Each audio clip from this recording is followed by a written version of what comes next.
नमस्ते recording club, मैं RC Sandeep हाजिर हूँ आज the story of recording club part 314 लेकर के।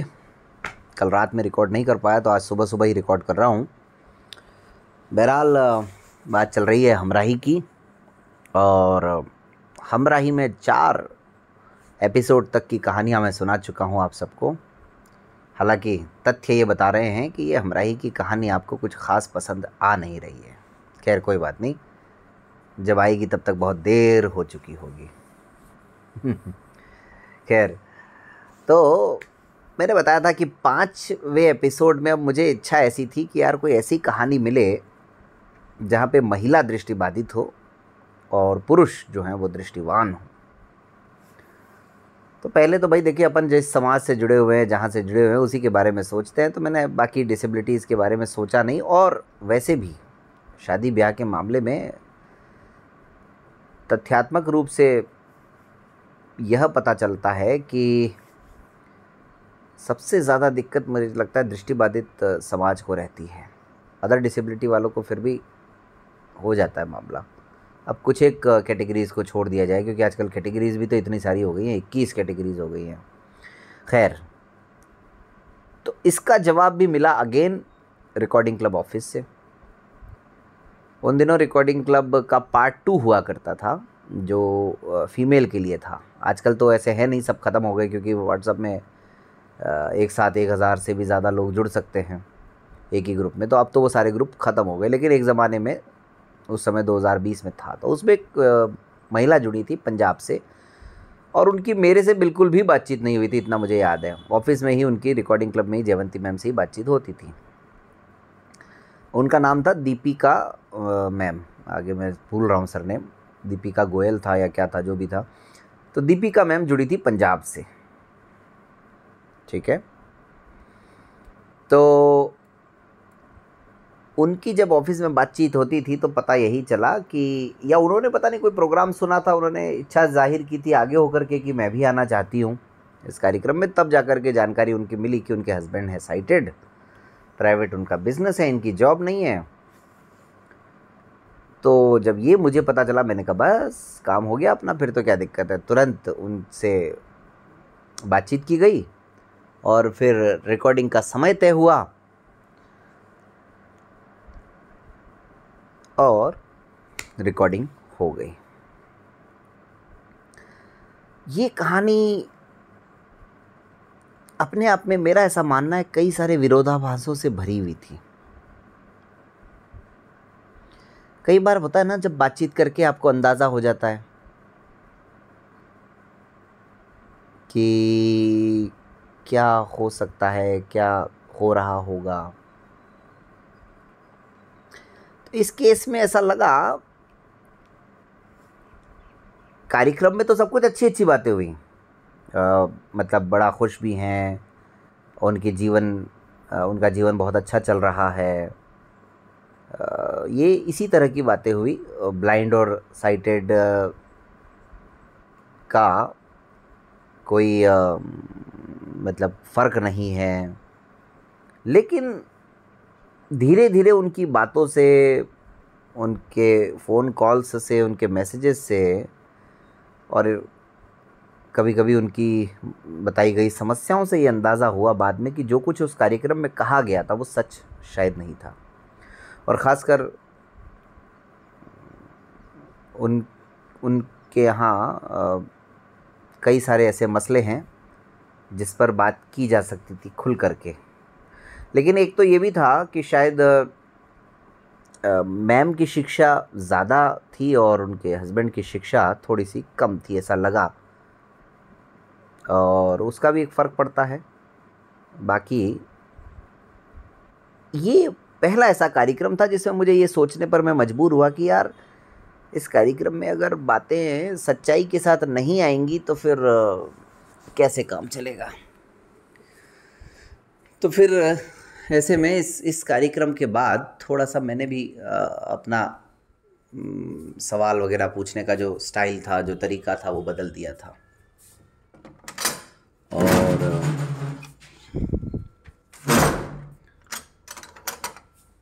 उसके बाद में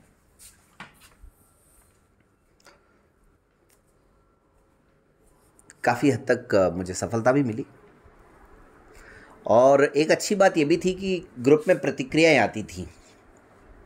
इस बात को भी मैं बहुत अच्छे से स्वीकार कर रहा हूँ कि ग्रुप में प्रतिक्रियाएं आती थी और उन प्रतिक्रियाओं से भी मुझे बहुत कुछ सीखने को मिलता था, क्योंकि मेरा ऐसा मानना है सीखना हमेशा जारी रहना चाहिए। कई बार मुझे लगता था अच्छा यार मैंने ये सवाल नहीं पूछा और देखो इस प्रतिक्रिया में ये बात हो गई। अच्छा, ज़्यादातर तो ये होता था, ये बात लोग जो पुराने साथी वो जानते होंगे, ज़्यादातर ये होता था कि लोग कहते थे यार हमारे मन में जो प्रश्न आ रहा होता है उस समय, उस बातचीत को सुनने के बाद वही प्रश्न आप पूछ लेते हैं। तो मैंने कहा ये तो बस हो जाता है ऐसा, क्योंकि मैं भी ये मान के चलता हूँ कि अगर एक सामान्य सदस्य होता और इस तरह के कार्यक्रम को सुन रहा होता तो मुझे भी तो यही लगता कि यार ऐसा ही कुछ होना चाहिए, पता लगना चाहिए।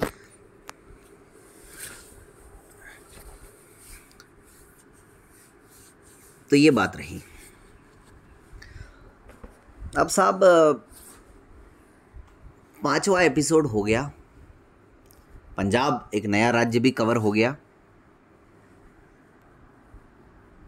और पिछले चौथे भाग में कालका कहाँ आता है मुझे ध्यान नहीं, शायद हिमाचल में आता होगा। तो हिमाचल भी एक नया राज्य कवर हो गया था। अब छठे एपिसोड में बारी थी एक साथ 3 राज्यों को कवर करने की, दिल्ली, उत्तर प्रदेश और उत्तराखंड। और ये एक कहानी ऐसी है, छठी कहानी, 6th एपिसोड जो हमराही का मैंने रिकॉर्ड किया था, वो कहानी मुझे सबसे ज़्यादा प्रभावित करती है। मतलब कहानी का मतलब उस कहानी के रिकॉर्ड होने से पहले की घटनाएं मुझे सबसे ज़्यादा प्रभावित करती हैं और वो मुझे याद भी रहती है, क्योंकि सबसे ज़्यादा वो इत्तेफाक जो मैं हमेशा ज़िंदगी में कहता हूँ ना, मेरे साथ इत्तेफाक बहुत हैं।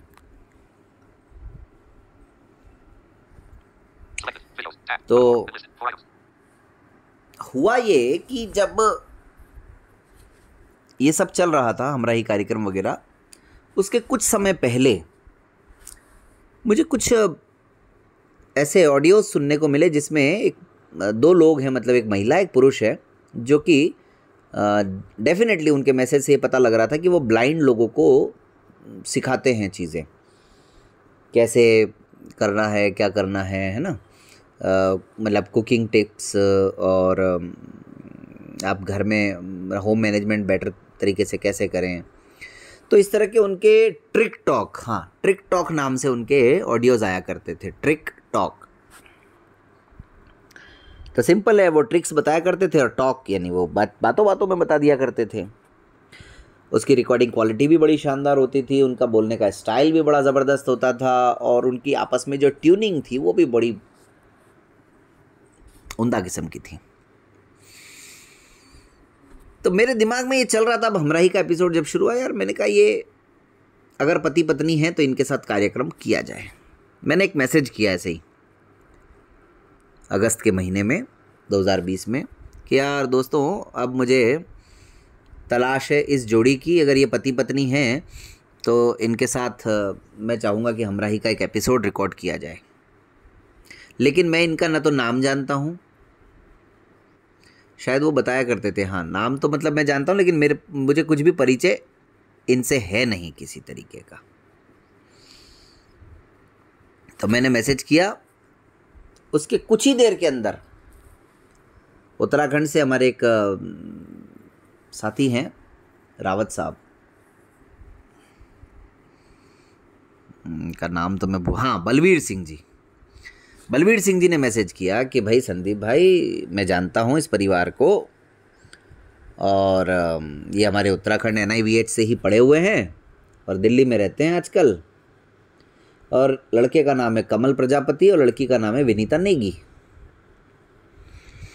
अच्छा मज़े की बात देखिए, विनीता नेगी जो है रिकॉर्डिंग क्लब के उसी ग्रुप नंबर 2 में पहले से ही ऐड थी, लेकिन वही बात है ना, अब ठीक है कोई सामान्य सदस्य की तरह ऐड हो गया, जिसको लाभ लेना है ले, बातचीत कोई ऐसी होती नहीं थी कि भाई पता चले कौन है क्या है।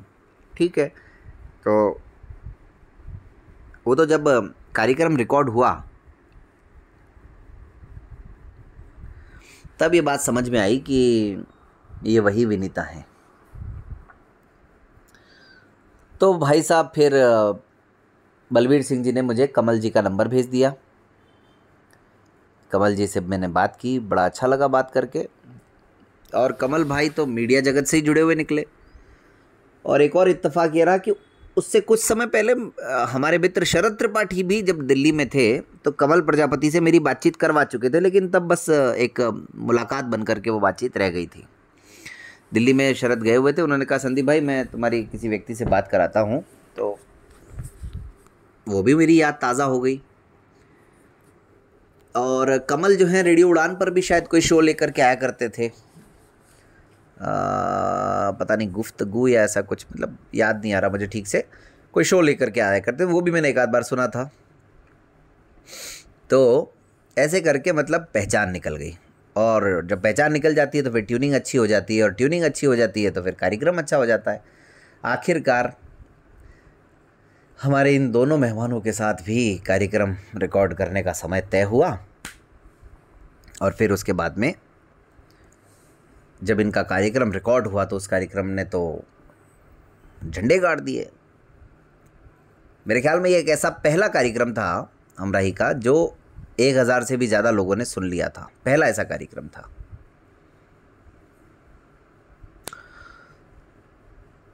तो इस तरह से लगभग 1.5 महीना तो हो गया कार्यक्रम करते करते। फिर कमल और विनी के साथ जो बातचीत हुई वो भी लोगों को बड़ी पसंद आई।